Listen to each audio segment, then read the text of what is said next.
Question, what do you do on a cold, wet, wintry day? Answer is, you just lock yourself in the kitchen and you go on a little trip to the Far East and do some Oriental cooking. That's what I'm going to do. And I want to share with you, first of all, a little trip over to China. That's the first port of call. And I want to show you one of my oldest favourite Chinese recipes. And this is called Hangzhou Pork. It has three distinct advantages. The first one is that it uses a cheaper cut of pork. This is actually lean belly pork, and sometimes you can buy it in a flat piece or you can buy it rolled up and tied with string, in which case you just unroll it. And then you cut it into little sort of 1-inch cubes like this.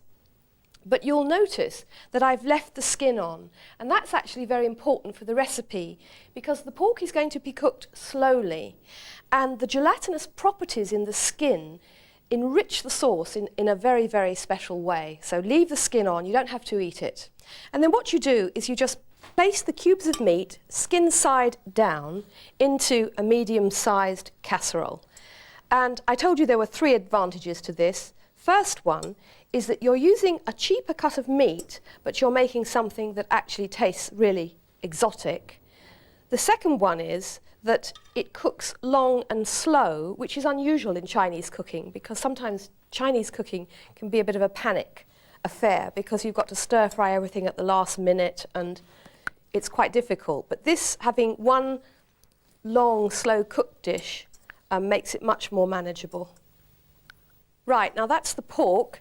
Next, the exotic bit. And first of all, I'm going to use 4 tablespoons of soy sauce and just sprinkle that over the meat. And then I'm going to also add 1 tablespoon of water. And then the next exotic ingredient is this one here. This is cinnamon, whole cinnamon stick. This is about 2 inches in length, and I'm just going to break it up a little bit and scatter that in. Next, some ginger. This is fresh ginger root that's been peeled and then chopped, and in tiny little cubes like this, and it's about a dessert spoon of chopped ginger. Just sprinkle that all over the pork. And then this wonderful ingredient here, which you may not have used before, this is called star anise. And it's tiny, it looks very pretty because it's shaped like a star. And although that's very tiny, we're only going to use that one piece there. It gives off a lovely, subtle aniseed flavour. You can't identify the flavour, but it's everything you think when you think Chinese food. And now we're just going to put the heat on and place the casserole over the heat. I'm going to sprinkle in a little bit of salt, not too much because there's salt in the soy sauce. And then as soon as that comes up to simmering point, you put a lid on and then you turn the heat to its lowest setting and let it cook really slowly, just barely bubble, for 45 minutes. Then after 45 minutes, turn the pieces of pork over. This is so that you can get the juices right round each piece of pork. And then you add 2 more ingredients. First of all, a teaspoonful of sugar. And then this is dry sherry. And I'm sure they don't use dry sherry in China. They probably use Chinese wine, but it's very good with sherry. And we're going to put in 3 tablespoons. 1, 2, 3. And then another 45 minutes, and don't forget to just turn it over again during that time. Now I want to show you some stir-fried green vegetables to go with the pork. And what I've got here is a nice, heavy, solid wok. This one's suitable for going onto electricity or gas. And I've got 2 tablespoons of ground nut oil in there. And as soon as that's really, really hot, I'm going to add, first of all, a clove of garlic, which has been cut in little shreds. And here I've got a 1-inch piece of ginger, peeled and also cut into shreds. I'm just going to stir those around in the oil for about 30 seconds. And then over here, This is 4 ounces of broccoli, and before I put it in, I just want to show you it's been cut into very little small slices like that. And also the stalks have also been cut into diagonal thin slices. So the stalks go in as well.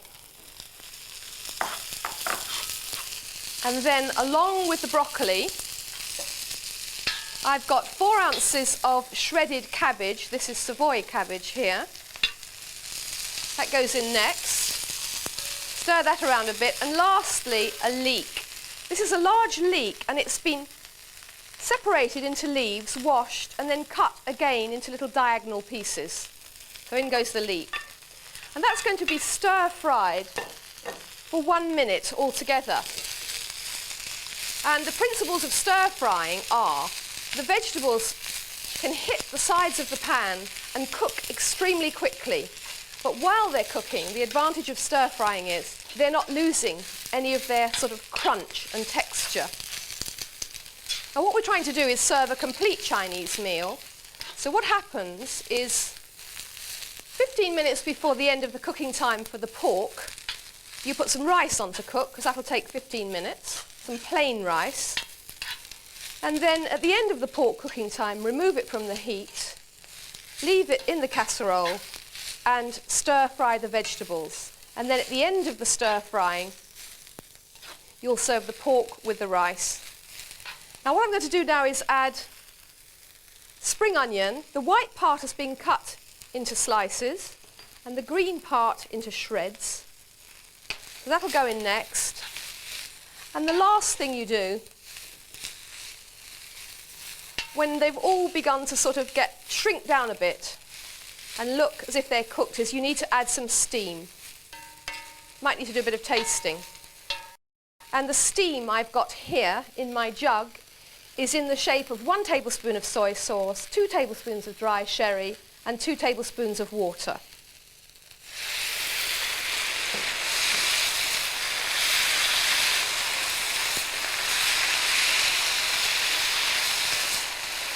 Just let that bubble down and reduce. And as I said before, do a bit of tasting to see if the vegetables are done to your liking. Add salt or more seasoning if you need it, and then just serve the pork and the rice and the vegetables together.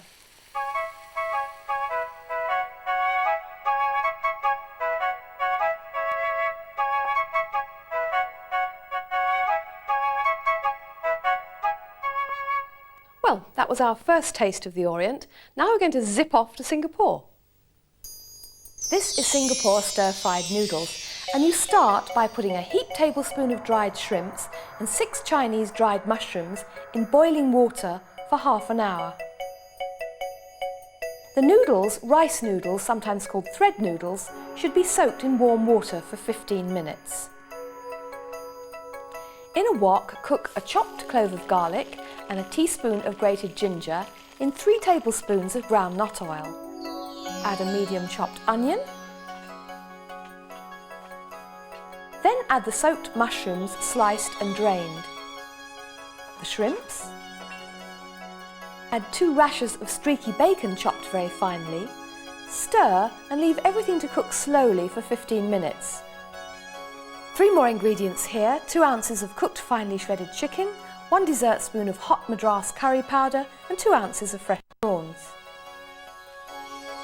Next, the drained noodles. Now we need some liquid, and in this case it's mushroom soaking water, 2 tablespoons, 1½ tablespoons of soy sauce and 2 tablespoons of dry sherry. The last ingredient is chopped fresh spring onions. Then just toss it all together, and there you have it, Singapore stir-fried noodles.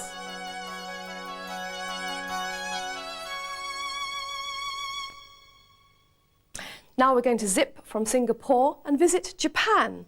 And Japanese cooking is now becoming much more popular in this country, and lots of Japanese restaurants, lots of Japanese ingredients are beginning to appear.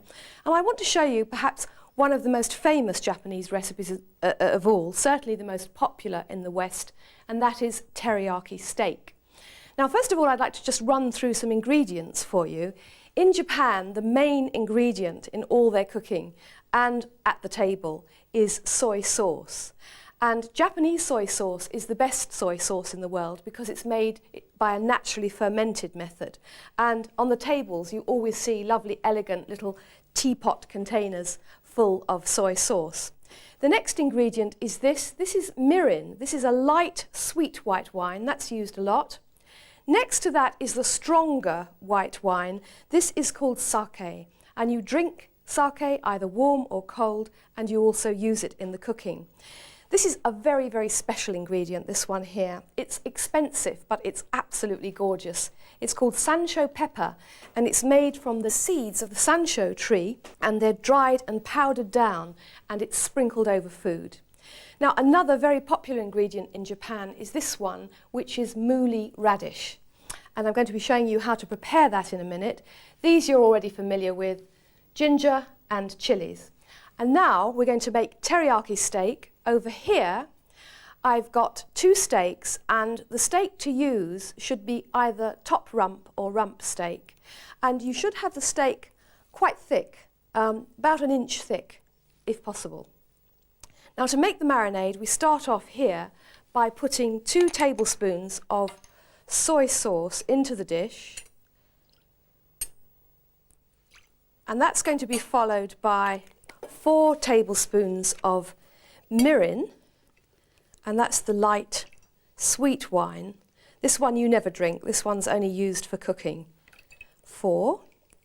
And then the stronger one, the sake, we're going to use 2 tablespoons of that. 1, 2, and we'll warm the rest up later to have when we eat the steak. And then the next ingredient are these here. This is a crushed clove of garlic and 2 teaspoons of grated fresh ginger. And then one more ingredient, and this is where I part company with the Japanese. They put a lot of sugar in their teriyaki, but I only like 1 teaspoonful. But if you want it a bit sweeter, you can have it a bit sweeter. Now just mix all the marinade ingredients together. Now, what we're going to do is pop the steaks in there. It's quite nice if you can do it the night before and give them a good long marinade, because that gives time for the flavours to develop. But if you haven't got that amount of time, then a couple of hours, even an hour, would be all right. Put them in, press them down, turn them over like that, and leave them for as long as you can. Now, once the marinading is complete and you're ready to cook the steaks, the first thing you do is you heat a tablespoon of oil in a nice heavy frying pan like this, and you slice 2 peeled cloves of garlic in little slices like this, and then just briefly fry them until they're golden. Keep them warm, and they're going to be used later on as a garnish for the steak. Now, when your pan is good and hot, what you do is you take the steak out of the marinade, and then you just scrape off all the bits of ginger so that they don't catch. And then you put them into the frying pan.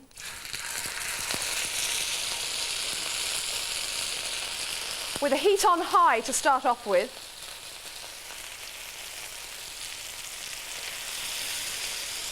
And then you turn the heat down to medium. And what you do is you give them 4 minutes on each side if you like them medium, or 1 minute less if you like them rare, 1 minute more if you like them well done. And while they're cooking there, I'm just going to show you the garnish for the steaks. And the mooli radish or daikon, you need about 1.5 inches of it peeled. And what you do is you grate it on the fine side of the grater. And you'll find this is used an awful lot in Japanese cooking. And it does have a lovely crunchy texture. If you like radish anyway, you'll really like this. And then with that, I'm going to grate half a green chilli. Now this chilli is one of the fat, mild kinds of chilies. It's not outrageously hot. Now once you've grated that, the next thing you do is you rescue what's inside the grater.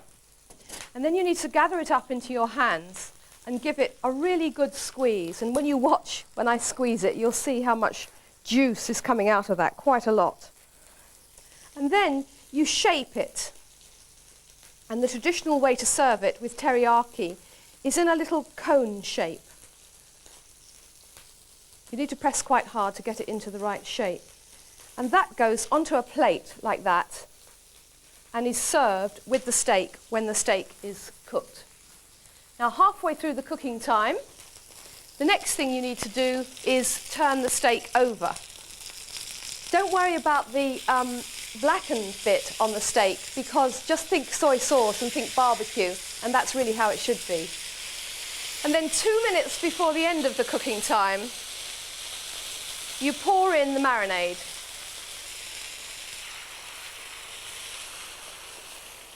And so the final 2 minutes is going to be reducing down the marinade to a sort of sticky sauce. Then, when the time is up, you take the steaks over to a carving board, and then the way to serve them is, just let me show you, the sort of stickiness of the marinade has now become a really nice sauce, quite thickened sauce. And then the way to serve the steak is to take a good sharp knife and carve it in diagonal slices like that.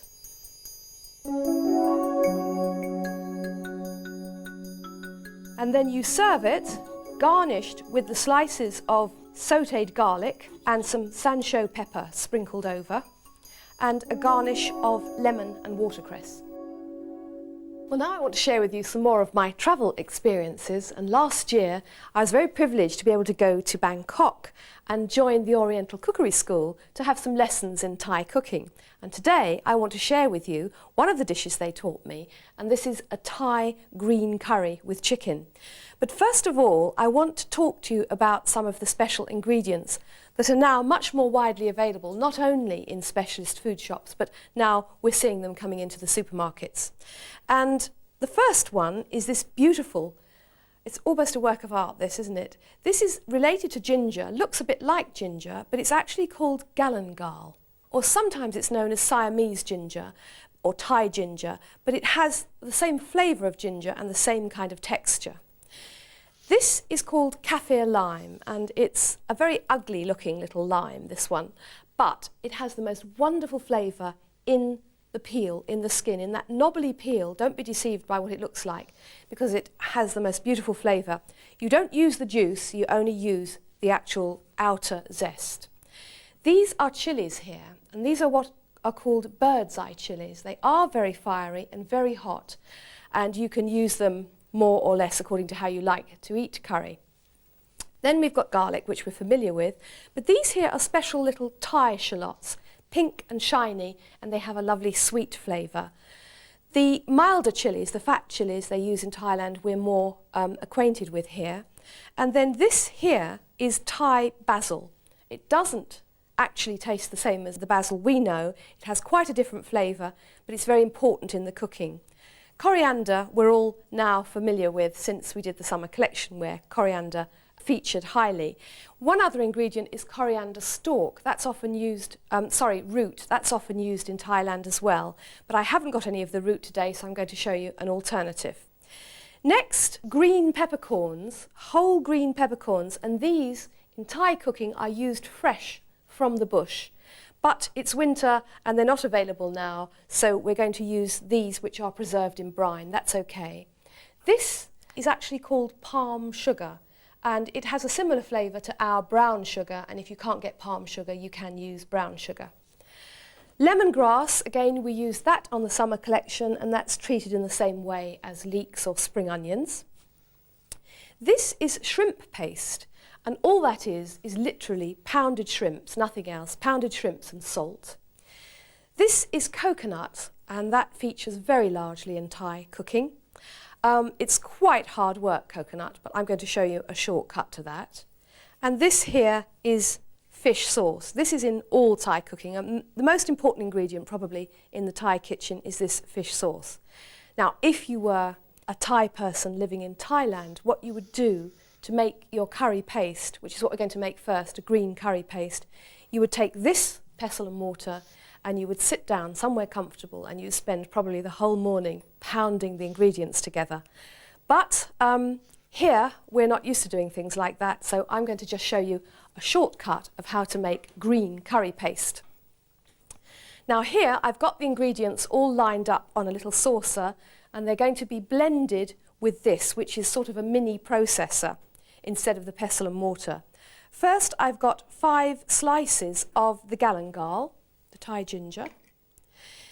Instead of coriander root, I'm using coriander stalks. This is a heaped teaspoon of coriander stalks. And then I've got 5 of these lovely little pink shiny Thai shallots. I've got 8 bird's eye chilies. This gives you quite a good amount of fieriness.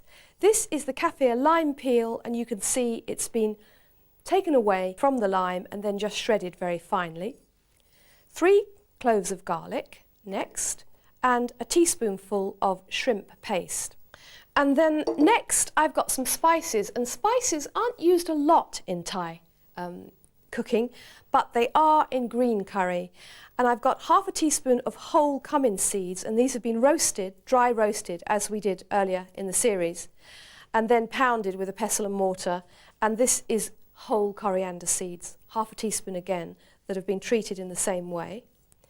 And then I've got a large stalk of lemongrass, and this has been trimmed and sliced, and it's been soaked in lime juice just to kind of soften it up a little bit, and I'm going to put that in with the lime juice.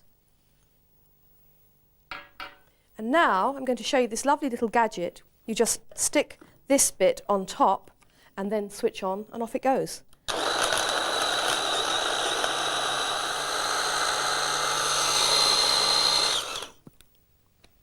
Right, we'll just remove the blade, and if you're wondering why my curry paste isn't green, it's because I've cut the chilies down.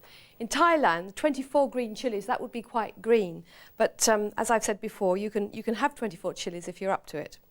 Now we're going to make the curry, but first of all I want to show you one of the main ingredients, and that is creamed coconut.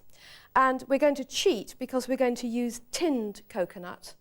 And if you open the tin upside down, what happens is you can pour the thin milk off and see all the thick settled at the bottom there. And the recipe calls for 1.5 tins, so I already separated the half tin, and this is the whole tin, which is now going to be spooned into my bowl, using a spatula to get every last little bit out. So you begin to make the curry by turning the heat up high underneath a wok, and when it's really hot you start by frying the thick coconut cream. And so we'll add that now. Now that's quite hot, so what you've got to do is you've got to keep stirring so that it doesn't catch on the bottom, because you need the heat quite high. And you go on stirring until the coconut cream begins to separate and turn oily. Now you can see it's reduced down quite a bit, and the oil is separating out from it. And when that happens, you then add your curry paste next. So now we'll add that.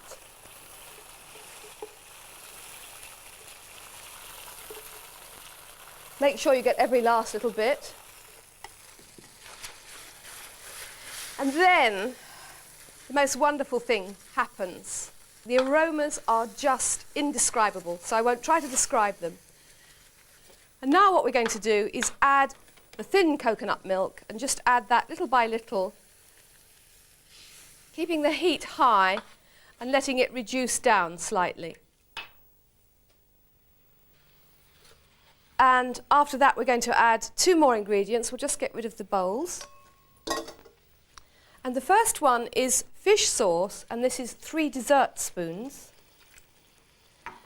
And then a teaspoonful of this sticky palm sugar. And if you can't get palm sugar, don't worry, you can use brown sugar. Stir that in, let the sugar melt a bit, and then we're going to add the chicken. And the chicken, in this case, is already cooked chicken. In fact, in most of Thai cooking, all the meat is cooked beforehand. We had it in Thailand with duck, slices of duck, shreds of duck, which is very nice. Now I'm going to add these are the green peppercorns, and this is 3 dessert spoons.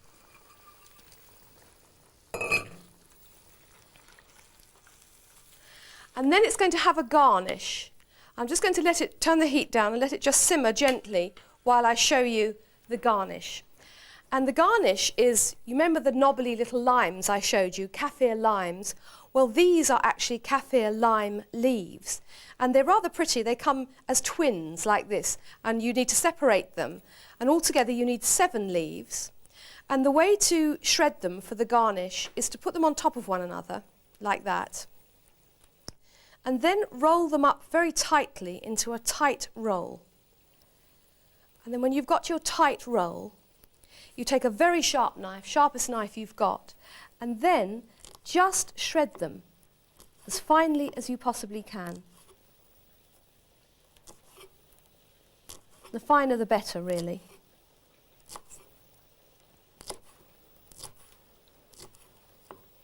I won't go right to the end because I've actually got some that are already here. And here you can see the other garnish. This one is the fat, mild chilli we saw earlier on, and this also has been de-seeded and shredded finely. You can use the whole chilli or just half if you don't want to keep the heat too high. Right, so that's the garnish first of all, the first garnish. Turn the heat out now. And then we'll just spread that about a little bit over the surface, which is now beginning to give it some colour. And then finally, this is the Thai basil. This is 1 ounce of Thai basil, and that is just scattered over the top and just lightly turned into the mixture. You don't have to actually shred the leaves or break them. Just by the time that gets to the table and it's served, they will have just softened slightly in the heat, and that's how they should be. And that is Thai green curry with chicken. Here's another simple but very good Thai recipe, again made with coconut milk. This time we used tiger prawns and chunks of pineapple. This is a little Japanese side salad. It's marinated cucumber, which is then sprinkled with sesame seeds.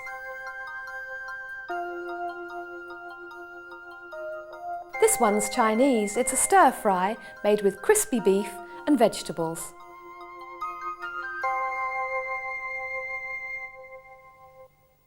Well, I hope you enjoyed our little trip to the Orient, and I hope you'll come back and join me next time when our programme is called Mashed Potatoes and Other Revivals. See you then.